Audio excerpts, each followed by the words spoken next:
Son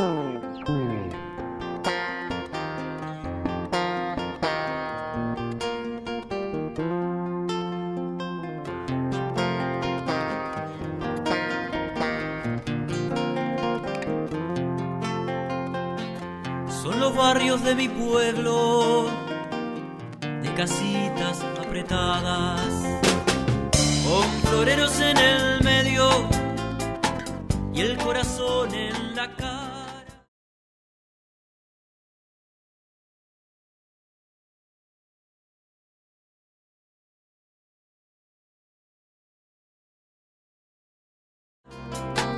Gorriones y gurizada son los barrios de mi pueblo.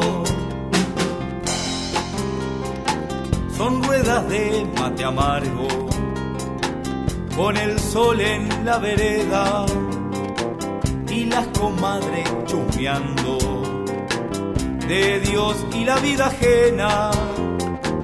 Y por la noche la pena, panza arriba, descansando. Y por la noche la pena, panza arriba descansando. Y trepando el repechillo. En este proyecto vimos un mojón muy importante en la avenida Rivera, que es el puente, conocido como Puente Blanco, Puente La Cañada del Ejido. ¿Y qué dijimos? No, en la presencialidad vamos a ir con los chicos al puente. Pasamos por encima del puente y era un puente común. Cuando vino Sabatino y nos contó que era un estilo romano, entramos a buscar dónde estaba lo del estilo romano. Y ahí fue cuando descendimos y pasamos por debajo del puente. Los niños aprendieron de una forma diferente en esa salida didáctica, entendieron que esas dos grandes bóvedas eran muy importantes, entendieron que esa piedra trabada de esa forma también era algo fundamental para esa época, para que esos puentes de palo, como decían ellos, no se cayeran más. Entonces conocer, saber que Hermes de Pini fue uno de los factores fundamentales, que se tuvo que pelear con los que eran los intendentes de la época, todo eso para ellos fue algo divino, porque es una experiencia inolvidable. Las cosas más destacables que tiene también este proyecto es el que nos permitió trabajar con diferentes fuentes de información.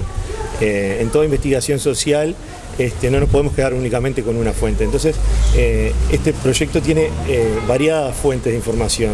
Tenemos registros fotográficos, tenemos análisis de documentos escritos, tenemos periódicos y destacamos el aporte invaluable que fue el historiador Sabatino, que coincidió, que fue vecino de toda la vida, él y su familia, en esta avenida. Entonces la información que él nos dio de primera mano fue brillante y muy productiva. Otro de los aspectos a destacar también es la vinculación que pudimos establecer con otras instituciones y otros actores sociales. Como decía, el trabajo invaluable con Sabatino, con un vecino de la zona. También se complementó con el trabajo con la Intendencia, que realizó la poda, que quedaron preciosas las palmeras, y con técnicos del CURE. Vino Pablo Burla, que es un ingeniero, que nos dio su aporte desde su investigación de los insectos que atacaban a las palmeras, porque una de las cosas que surgió en el proyecto es que trabajamos una parte social, de historia y de geografía de la zona, pero también vimos con los chiquilines que las palmeras estaban siendo cortadas, ¿sí? Y vimos que tenían agujeros, entonces se nos fue la investigación por un lado de las ciencias naturales. Y ahí, con la colaboración de Pablo Burla, nos compartió su investigación y llegamos al conocimiento de qué estaba afectando a las palmeras, que sabíamos que duraban 300 años y en poco más de 100 años algunas ya habían muerto. Entonces complementó la historia con la parte de explicación de la parte de las ciencias naturales del fenómeno ese que veíamos, que las palmeras estaban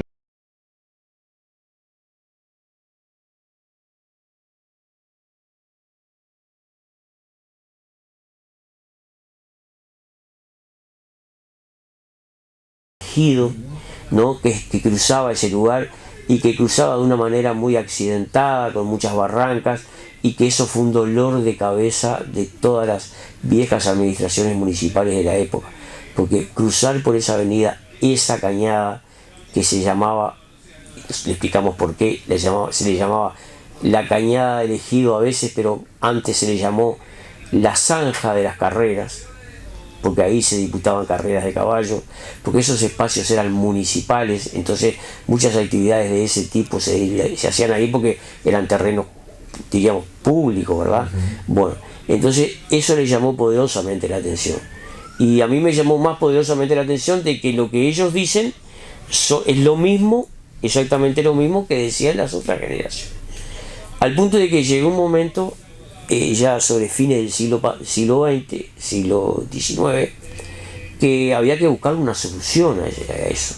Y se ponían algunas cosas de madera, algunas cosas provisorias, de aquello no funcionaba, venía el agua y se lo llevaba, habían derrumbes, aquello no era fácil ni siquiera de cruzarlo a caballo.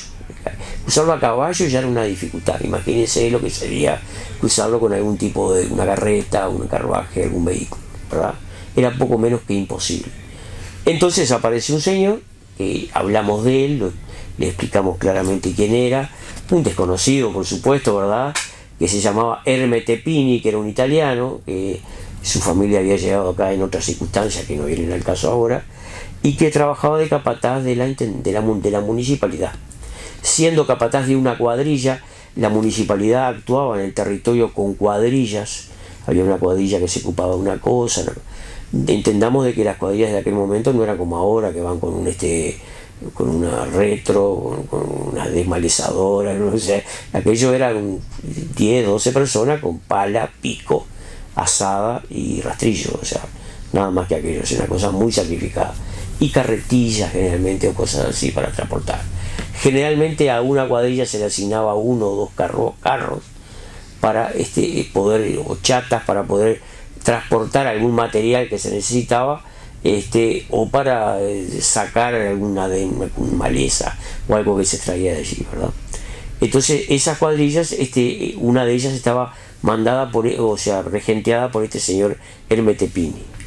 Y este señor Ermete Pini un día le plantea a la intendencia hacer una obra más importante, que diera más. Y entonces le plantea hacer un puente de piedra.